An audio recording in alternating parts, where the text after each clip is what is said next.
আমরা কাম করে খাই দেখি পাঁচজন লোক না, আমরা ম্যাম গরিব লোক, কাম করে খাই। চালিয়েছি রাস্তায়। হ্যাঁ বলেন।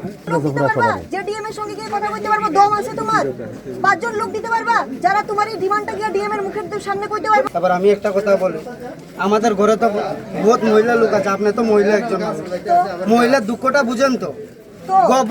গর্ভবতী একটা মহিলা যখন এখান থেকে তুলামুড়া যায়, আপনি তো সেটা দুঃখটা বুঝেন তো? আমরা তো ছেলে মানুষ, আমাদের হাত কেটে গেলে কালকে কামাই করে খাবো, কিন্তু মহিলারা যখন প্রেগনেন্ট অবস্থায় যদি কিছু হয়ে যায়, রিস্কটা কে নেবে?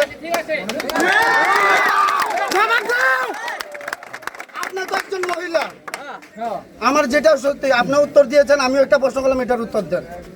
আপনি তো একজন মহিলা, তো মহিলাটা যদি কিছু হয়ে যায় কে নিবে রিস্ক? ওর আমি তো একজন না, সিম্পল, আমি একজন পুরুষ লোক, ওই মহিলাটাকে বিয়ে করে ওর ভরসায় আমি বাঁচি, তো মহিলাটার কিছু হয়ে যায়, আমার জীবনের লাইফটা কে দেবে?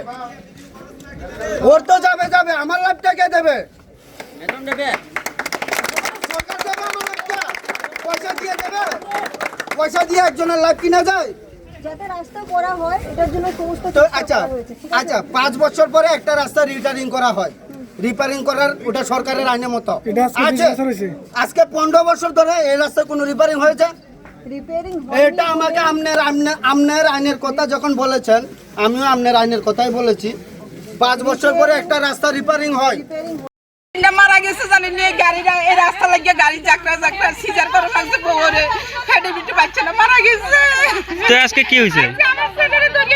কে নিছে?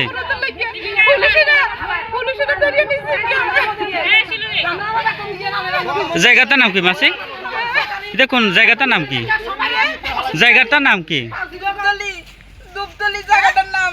আমার নাতিনটা বাচ্চাটা মারা গেছে। বাচ্চা মারা গেছে? আমার ছেলে মেয়ে কবে মারা গেছে? এখন কি হয়েছে?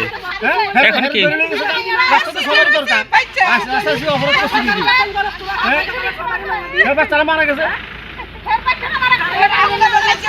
না, অবরোধ করছে দেখে দৌড়ে লেগে গেছে। সবাই হাঁটবো